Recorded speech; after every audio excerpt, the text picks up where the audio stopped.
लड़ते रहेंगे अपने हुकूक और अपने लिए इंसाफ हासिल करने के लिए। और अफसोस की बात यह है कि जिस दिन से बीजेपी पीडीपी के साथ हुकूमत में आई, उस दिन से उन्होंने यहाँ से 370 हटाने का काम शुरू किया था। याद करिए, उस वक्त के होम मिनिस्टर जनाब राजनाथ सिंह जी, जब भी वो पीडीपी के साथ बैठ के प्रेस कॉन्फ्रेंसें करता था, वो हमेशा ये कहता था कि बस हमने कश्मीर का फाइनल सेटलमेंट, आखिरी फैसला करना है। वो ये नहीं कहते थे कि फैसला क्या होगा, वो ये नहीं कहते थे कि आखिरी इलाज क्या होगा। वो सिर्फ पीडीपी के साथ बैठ के कहते थे कि हमने आखिरी हल कश्मीर के मसले का करना है। और हम बार बार उनसे पूछते थे, बताइए ना ये आखिरी हल क्या है, इसका मतलब क्या है। पता चला हमें 2019 में, क्योंकि उन्हीं राजनाथ सिंह ने फिर पार्लियामेंट में कहा कि इस 370 को हटाने की बुनियाद जो है हम पिछले 5 साल से बनाते आ रहे हैं। उन 5 सालों में 3.5 साल उनका पीडीपी के साथ रिश्ता था। तो यहाँ 370 हटने में, हमारी जमीनों को खतरे में डालने में, हमारी शनाख्त, वजूद, पहचान, इन सब चीजों को मिटाने में जो 5 साल बीजेपी ने यहाँ बुनियाद डाली, उसमें तो 3.5 साल इन पीडीपी वालों ने बुनियाद डालने में उनकी मदद की। आज किस मुंह से वो आपसे वोट मांग के कहते हैं कि वो बचाएंगे यहाँ पे, वो लड़ेंगे यहाँ पे। जिस चीज को मिटाने में उनका हाथ रहा, जिस चीज को मिटाने में उन्होंने अपना जो रोल अदा किया, उसको बचाने में वो क्या करेंगे। आगे लड़ाई बहुत लंबी है और अकेले ये लड़ाई हमने लड़नी नहीं है। जब आप यहाँ से मियां अल्ताफ साहब को भेजोगे, ये सोच के और ये समझ के भेजना कि आप मियां साहब को यहाँ से अकेले नहीं भेज रहे हो। अल्लाह के फजल से पहले ही नेशनल कॉन्फ्रेंस के 2 मेंबर पार्लियामेंट मियां साहब के साथ दिल्ली जाएंगे। लेकिन उसके साथ साथ मियां साहब जो है सिर्फ नेशनल कॉन्फ्रेंस के उम्मीदवार नहीं है, मियां साहब इंडिया ब्लॉक के उम्मीदवार हैं। इस बार इंडिया ब्लॉक की इंशाअल्लाह दिल्ली में हुकूमत बनेगी, पार्लियामेंट में राज होगा। 270-300 से के आसपास मेंबर पार्लियामेंट उस वक्त मियां साहब के साथ होंगे। आपकी आवाज में दम होगा। अकेला मेंबर पार्लियामेंट भेजना है तो किसी और को भेजिए, लेकिन अगर एक दमदार मेंबर पार्लियामेंट को भेजना है जिसके साथ 250, 300, 350 मेंबर पार्लियामेंट और होंगे, तो फिर वो एक ही मेंबर पार्लियामेंट है मैदान में, हमारे रूहानी और क्या सियासी लीडर जनाब मियां अल्ताफ साहब। तो इस उम्मीद के साथ कि इस कश्मीर के आखिरी इलेक्शन में, जो पहला इलेक्शन होना था, आखिरी इलेक्शन में 27 तारीख को सुबह सवेरे बिस्मिल्लाह करके 25 को 27 को तो 25 तारीख को सुबह सवेरे बिस्मिल्लाह करके चाय ना पिए, चाय वापस आके पी लीजिए, कोई बात नहीं। पोलिंग क्यों, ये पिछले दिनों ही समझ रहा है। वजह उन्होंने मुगल रोड का दिया होगा, मौसम का दिया होगा, बाकी, लेकिन मकसद यही था कि किसी ना किसी तरह होम मिनिस्टर साहब को यहाँ लाके इलेक्शन में उनको दखल देना था। नहीं तो कोई मतलब ही नहीं बनता था इलेक्शन पोस्टपोन करने का। आराम से 7 मई को इलेक्शन हो जाते, लेकिन 7 मई तक हमारे जो मुल्क के होम मिनिस्टर साहब है उनके पास फुर्सत नहीं थी, और वो श्रीनगर के इलेक्शन से पहले नहीं आना चाहते थे, क्योंकि उनको डर इस बात का था कि अगर श्रीनगर से पहले आते तो हमारे वो क्रिकेट बैट वाले जिन्होंने इस मैदान में भी उम्मीदवार उतारा है, कहीं उनको श्रीनगर में इससे नुकसान नहीं होता।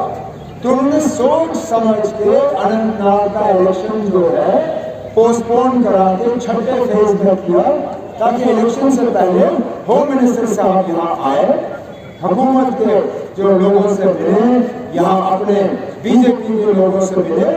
मकसद उनका सिर्फ इतना ही है कि किसी न किसी तरह जनाब मियां अल्ताफ साहब को जो है नुकसान पहुंचना चाहिए, क्योंकि यहाँ ये इलेक्शन जो है, ठीक है मैदान में उम्मीदवार बहुत हैं, लेकिन ये इलेक्शन जो है दो तरफ की सोच के दरमियान है। एक तरफ से वो लोग जो फिरकापरस्त हैं, जो मजहब की लड़ाई करवाना चाहते हैं, जो लोगों को तकसीम करना चाहते हैं, जो हमारी आवाज कमजोर करना चाहते हैं, जो किसी न किसी तरह या तो कश्मीर को जम्मू के साथ करवाने की कोशिश करते हैं, हिंदू को मुसलमान के साथ करवाने की कोशिश करते हैं, कश्मीरी को गैर कश्मीरी के साथ करवाने की कोशिश करते हैं, पहाड़ी को गुजर के साथ करवाने की कोशिश करते हैं।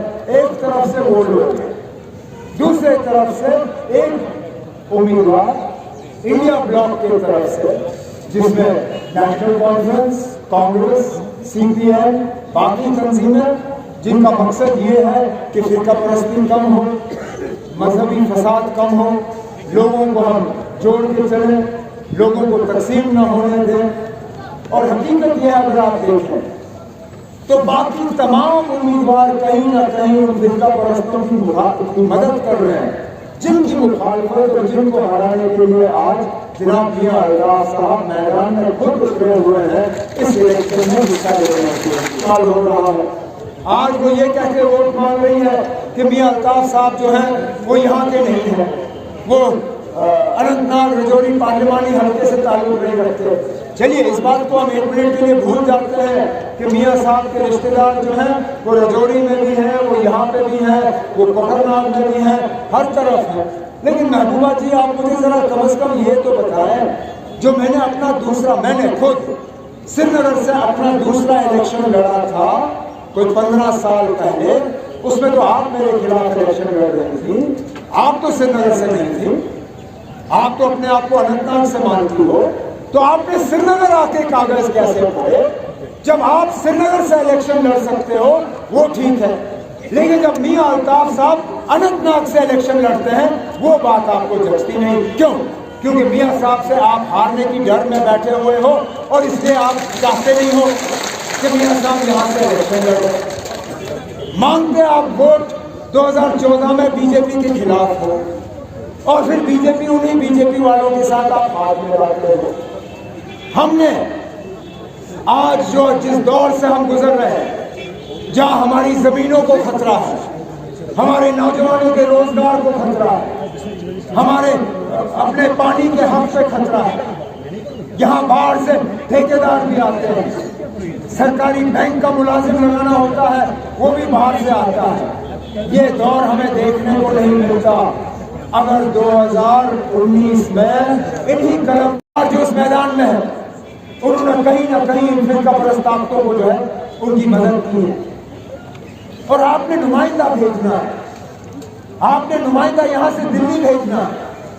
अब आप तय करिए, आपको नुमाइंदा वो चाहिए जिसने पहले ही बीजेपी के साथ हाथ मिलाया हो, जो लड़ने के लिए वहां तैयार ना हो।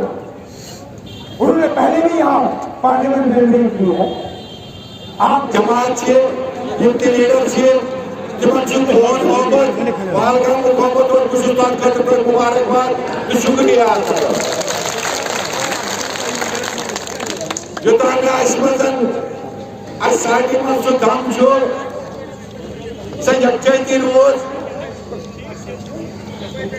तनसीकन आयतमन भारिया ज्यादा पॉपुलर काल पगा अगर क्रांति मिलती सियासत सियासी जासूसी करुन हितमिति इवन बालगाम वो बाइकन व्यक्ति हो, मगर कोशिश करो कि इस बात को जब से राष्ट्र पर ये कि हमारी ज्यादा सियासत करें और कायदी सियासत करें और सियासत करें और सियासत करें, मगर ऐसी सियासत से ना कुछ डेवलपमेंट आज ऐसे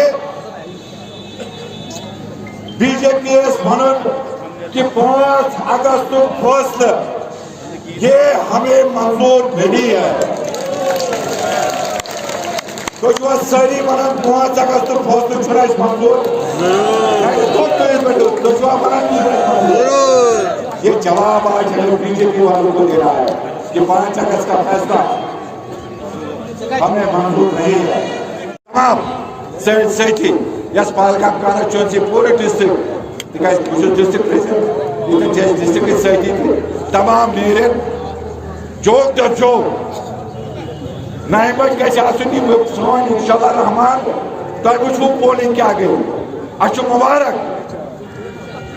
गोट उमर साहब बच्चे वन पहलगाम की तरफ किफाई अक्सर इंशाल्लाह रहमान उमर साहब आगा रूहुल साहब और इंशाल्लाह रहमान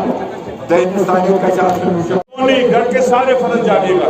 इस दफा हमको उन्होंने दिखाना है कि मियाँ साहब, उमर साहब और जो हमारे आगा साहब है तीनों पार्लियामेंट में कैसे जाएंगे और हमारी नुमाइंदगी करेंगे, हमारे हक को वापस लाएंगे, हमारे रोजगार के मसले को हल करेंगे, हमारे रियासत के मसले को हल करेंगे। अल्लाह आप सबको अपनी हिफाजत में रखे, आपके घरों को आबाद रखे, हमें तौफीक दे आपकी ज़्यादा से ज़्यादा खिदमत करने का।